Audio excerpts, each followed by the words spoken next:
안녕하십니까. 오늘은 미녀 왕서군이라는 주제입니다. 중국의 4대 미녀 하게 되면은 춘추전국 시대의 서시, 전환 시절의 왕서군, 그리고 후한 시절의 초선, 그리고 당나라 시절의 양귀비, 이렇게 4사람을 꼽습니다. 그러나 초선은 허구의 인물이었기 때문에 항우가 사랑했던 우민을 초선 대신에 집어넣어서 4대 메인이라고 하기도 합니다.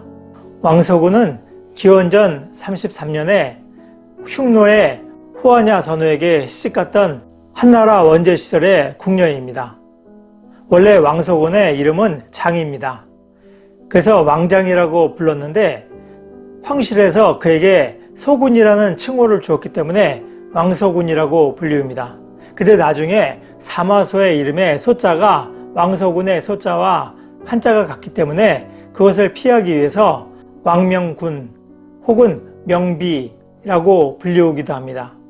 당시 황제였던 원제는 잠자를 같이 할 궁녀를 정할 때 화공이 그린 궁녀의 그림을 보고서 그 중에서 잠자를 할 궁녀를 정했습니다. 너무나도 많은 궁녀가 있었기 때문에 그렇게 됐는데, 그러다 보니까 많은 궁녀들이 자신의 모습을 아름답게 그려달라고 화공에게 뇌물을 주었습니다. 근데 당시 왕서군은 가난했기 때문에 화공에게 뇌물을 주지 못했습니다. 스스로의 미모에도 자신이 있었기 때문에 더군다나 뇌물을 주지 않았던 것이죠. 그러다 보니까 화공은 왕서군의 모습을 추하게 그렸습니다. 그리고 그의 눈 밑에 검은 점을 그려서 불길한 여인으로 만들었습니다. 그러다 보니까 왕서군은 아름다운 미모와 재주가 있었음에도 불구하고 오랫동안 황제의 눈에 띄지 못했습니다. 한편 한나라에 저항하였던 서흉노의 질지선우가, 그러니까 그는 후하냐 선우의 형입니다. 근데 그가 기원전 36년에 한나라에 의해서 처단됩니다. 그러니까 살해당하는 것이죠. 그러다 보니까 후하냐 선우가 흉노족의 명실상부한 대선우가 됐는데, 그가 기원전 33년 정월에 한나라 조정으로 입조를 하였습니다. 그는 한나라 조정에 공주와 결혼하고 싶다고 하였습니다. 하지만 한나라 조정에서는 그와 결혼시킬 적당한 공주가 없었기 때문에 궁녀 중에 한 사람을 뽑아서 그에게 주기로 하였습니다. 그래서 당시 원제는 흉노에게 주어도 아깝지 않은 궁녀를 화첩을 보고서 정하였는데, 그때 정해진 궁녀가 왕서군이었습니다. 그런데 막상 왕서군을 나중에 직접 만나본 원제는 깜짝 놀랐습니다. 너무나도 아름다운 여인을 보고 깜짝 놀랐는데, 후하냐 선우도 깜짝 놀랐죠. 너무나도 아름다운 여인을 받게 돼서 깜짝 놀랐는데, 그러다 보니까 한나라가 이렇게 나를 대우하는구나 하는 기분에서 무척 기뻐했습니다.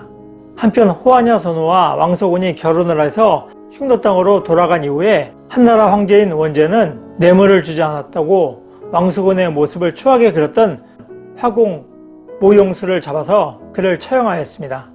그리고 그의 모든 재산을 몰수하였습니다. 왕서군에 대해서는 많은 일화가 전해집니다. 왕서군이 흉노 땅으로 가는 길에 강물에서 투신해서 자살했다는 이야기도 있습니다. 그리고 왕서군이 결혼했던 후하냐 선우가 2년 있다가 죽게 되는데, 그러니까 기원전 31년에 후하냐 선우가 죽습니다. 당시 흉노족의 풍습 중에서 수계혼이라는 제도가 있었는데, 아버지가 죽으면은 아들이 아버지의 첩들을 아내로 맞이하는 것입니다. 그러니까 당시 왕서군이 후하냐 선우의 아들이었던 복주류 약제 선우와의 합방을 거부하고 자결하였다는 이야기도 있습니다. 이것은 채홍이라는 사람의 금조라는 책에서 나온 이야기입니다. 그러나 실제로 왕서군은 흉노 땅에서 오랫동안 살았습니다. 그러면서 그들에게 농사기술과 배 짜는 기술 등을 가르쳐 주었습니다. 그래서 흉노 사람들의 생활 수준을 개선시키는 데 노력했습니다. 그렇게 하다가 결국 72세까지 살다가 죽게 됐습니다. 왕서군은 후하냐 선우와의 사이에서 이도지 아사라는 아들을 낳았습니다. 그리고 복주류 약제 선우와의 사이에서 2명의 딸을 낳았습니다. 왕서군이 흉노족에게 시집간 이후에 흉노족과 한족은 나중에 왕망이 흉노족을 도발하기 전까지 50년 이상을 평화롭게 살게 됩니다. 왕서군은 나간의 미녀라고도 불려지게 되는데, 나간이라고 하게 되면 기러기를 떨어뜨린다 라는 말입니다. 왕서군이 흉노적으로 갈 때 고향을 그리워하면서 비파를 키게 되는데, 그 소리를 듣고 기러기가 뒤를 돌아보았는데 왕서군의 아름다운 미모를 보고 날개짓을 하는 것을 잃어버리고 하늘에서 떨어졌다 해서 나간이라고 불립니다. 한편 춘내 불사춘이라는 말도 있는데, 그것은 봄이 왔으나 봄 같지 않다라는 말입니다. 이것은 당나라 시절의 시인이었던 동방규가 지은 소군원이라는 시에서 나오는 한 귀절입니다. 왕서군은 황량한 흉노 땅으로 시집간 비운의 여성으로 평가되기도 합니다. 하지만 왕서군은 한나라와 흉노족 사이에 우호를 증진시키고 평화를 가져왔던 의미 있는 삶을 살았던 아름다운 여인이라고 할 수 있습니다.